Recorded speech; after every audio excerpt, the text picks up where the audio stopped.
যেহেতু দীঘাতেই প্রথমবার জগন্নাথদেবের রথযাত্রা হতে চলেছে, তো সেই স্থানযাত্রার পরবর্তী প্রক্রিয়া কী আছে যদি আমাদের কিছু বলেন। জগন্নাথ দেবের স্থানযাত্রা মানে জগন্নাথ দেবের আবির্ভাব তিথি উৎসব।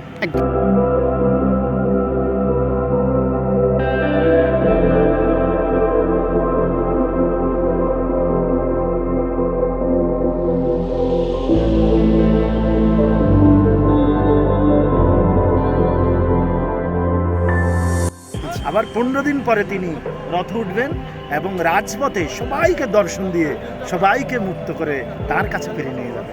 জয় জগন্নাথ।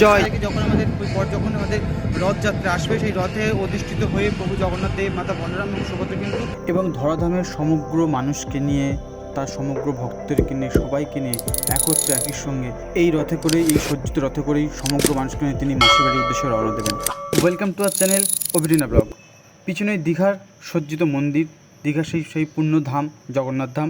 আমরা উপস্থিত হয়েছি প্রচণ্ড বৃষ্টির মধ্যে এসেও আপনাদেরকে দেখাতে সামনে যে 27 তারিখ যে রথযাত্রা আছে, সেই রথযাত্রার প্রিপারেশন কীরকম হতে চলেছে দীঘায়, কীভাবে রথকে সজ্জিত করা হয়েছে, বা স্থানযাত্রার পরবর্তী যে প্রক্রিয়া চলছে প্রভুকে সুস্থ করে তোলার, অর্থাৎ 27 তারিখ প্রভুকে নিয়ে রথে ওঠার যে প্রক্রিয়া চলছে মেনলি মন্দির গর্ভের মধ্যে, আপনাকে দেখাবো সেই কীভাবে চলছে রথযাত্রার প্রিপারেশান, কীভাবে হচ্ছে তার সমগ্র কাজ। চলুন দেখে নিই এবছর হচ্ছে দীঘায় প্রথমবার প্রভু জগন্নাথদেবের রথযাত্রার প্রিপারেশন কীরকম হতে চলেছে। স্থানযাত্রার সময় প্রভুকে নিয়ে আসা এবং স্থানযাত্রা সম্পূর্ণ করে পুনরায় আবার প্রভুকে তার গর্ভগৃহে ফেরত নিয়ে গিয়ে তাকে প্রতিস্থাপন করা, সেই সম্পূর্ণ ভিডিও কিন্তু আপনাদেরকে আমরা দেখিয়েছিলাম। সেইবারের মতো এই যে দরজা যেদিন আমরা প্রবেশ করেছিলাম, সেই দরজা কিন্তু বন্ধ হয়ে যায় স্থানযাত্রা পরবর্তীতে, এবং এই স্থানযাত্রা খোলা হবে আগামী যে 27 তারিখ রথযাত্রা আছে তার আগে। তো সেই প্রক্রিয়া অনুযায়ী তারপর যে রথে ওঠার প্রভুর যে প্রক্রিয়া, সেটা কীরকম হতে চলেছে শুনে নিন প্রভুর যে অন্তরঙ্গ ভক্ত আছেন, সেই কাছের ভক্ত আছেন ওনাদের মুখ থেকে। জয় জগন্নাথ। একটুখানি যদি বলেন যে এই যে জগন্নাথদেবের স্থানযাত্রার যে প্রক্রিয়া আমরা দেখলাম, এর পরের প্রক্রিয়া কী আছে যদি একটুখানি কাইন্ডলি বলেন। জগন্নাথ দেবের স্থানযাত্রা মানে জগন্নাথ দেবের আবির্ভাব তিথি উৎসব। একদম। জগন্নাথ দেব এসছেন এই জড়জগতের মানুষকে ভগবত ধামে ফিরে নিয়ে যাওয়ার জন্য, এবং তাঁর কৃপা হচ্ছে প্রসাদ। কেউ যদি জগন্নাথ দেবের প্রসাদ পান তাহলে তিনি ভগবানের কৃপা লাভ করেন।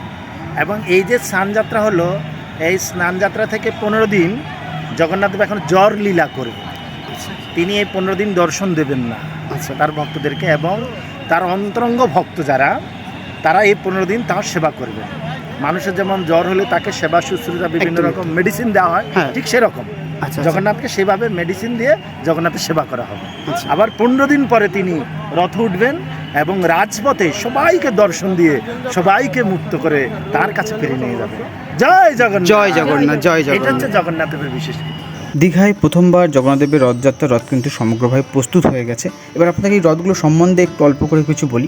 জগন্নাথদেবের এই যে রথ আছে, এই রথের সমগ্র অংশ জুড়ে হিন্দু ধর্মের 33 কোটি দেবদেবীর বাস। তো এই মনে হয় এই রথকে ছুঁলেই হচ্ছে হিন্দু ধর্মের যে 33 কোটি দেবদেবী আছে ওনাদেরকে হচ্ছে স্পর্শ করা হয়। এবং এনার রথের যে 16খানা চাকা আছে, এই 16খানা চাকার মধ্যে 10টা চাকা হচ্ছে আমাদের যে ইন্দ্রিয় আছে, 10 ইন্দ্রিয়, এবং 6টা যে রিপু আছে, এবং সেই 6টা রিপু কিন্তু রিপ্রেজেন্ট করে। এবার এই রথগুলোর নাম একটু আপনাদেরকে বলে দিই। জগন্নাথদেবের যে রথ আছে, এই রথের নাম হচ্ছে নন্দীঘোষ, এবং যে দড়ি দিয়ে তাকে টানা হয় সেটা হচ্ছে শঙ্খচূড় নাগিনী। এবং বলভদ্রের যে রথ আছে, সেই রথের নাম হচ্ছে তালধ্বজ, এবং যে দড়ি দিয়ে তাকে টানা হয় তার নাম হচ্ছে বাসুকীনাথ। মাতা সুভদ্রার যে রথ আছে তার নাম হচ্ছে দর্পলোলন, এবং যে দড়ির মাধ্যমে তাকে টানা হয় তার নাম হচ্ছে স্বর্ণচূড় নাগ। আর যেহেতু রথ প্রস্তুত করার সময় কোনো লোহার ব্যবহার হয় না, তাই রথ যখন চলে তখন কিন্তু একটা কড়কড় কড়কড় শব্দ হয়। এই শব্দকে বলা হচ্ছে বেদ। আর হিন্দু ধর্মে একটা কথা প্রচলিত আছে, রথের দড়িতে যদি আপনি স্পর্শ করতে পারেন তাহলে আপনার পুনর্জন্ম হবে। যখন রথ চলে আর কি, প্রথমে বলভদ্রের রথ, তারপর সুভদ্রের রথ, তারপর শেষে জগন্নাথদেবের রথ যায়। কারণ যেহেতু বলভদ্র বড়, তাই বলভদ্রকে গুরুদেব মনে করা হয়। প্রথমে যায় হচ্ছে গুরু, তারপর হচ্ছে সুভদ্র রথ, উনি হচ্ছে ভক্তির প্রতীক, তাই যে পরে যায় ভক্ত, এবং শেষে হচ্ছে যায় ভগবান। অর্থাৎ প্রথমে গুরু, তারপর ভক্ত, তারপর হচ্ছে ভগবান। আর রথকে এমনভাবে প্রস্তুত করা হয়, 16টা চাকা থাকা সত্ত্বেও রথ যখন যায় তখন রাস্তার উপর দিয়ে হচ্ছে 3টে করে দাগ পড়ে। আর এই 3টে দাগ আমাদের হিন্দু সনাতন ধর্মের যে 3টে পবিত্র নদী আছে, গঙ্গা, যমুনা এবং সরস্বতী, সেই 3টে নদীর কিন্তু প্রতীকী হিসাবে মনে করা হয়। সত্যি বলতে এইটুকু সময়ের মধ্যে, ছোট্ট ভিডিওর মধ্যে পুরো রথ নিয়ে ডিসকাস করা সম্ভব না। তো যদি আপনারা চান কমেন্টে লিখবেন, আমি অবশ্যই এই 3টে রথের যে স্পেসিফিকেশান যা আছে, টোটাল তথ্য যা আছে তার সংগ্রহ আমি করেছি অলরেডি। সেটাকে আপনাদের সামনে আমি নিয়ে আসবো। তো যদি আপনারা চান কমেন্টে লিখবেন, তাহলে আমি ওটার একটা ভিডিও আমি বানিয়ে আপনাদেরকে দেবো। একটা ডিটেলস আপনাদেরকে দিয়ে রাখি, 12 তারিখ থেকে দীর্ঘ 25 তারিখ পর্যন্ত কিন্তু মেন যে গর্ভগৃহ প্রভু কিন্তু দর্শন আমরা কেউ পাবো না। জগন্নাথ দেব মাতা সুভদ্রা বলরামের দর্শন কিন্তু কেউ আমরা পাবো না।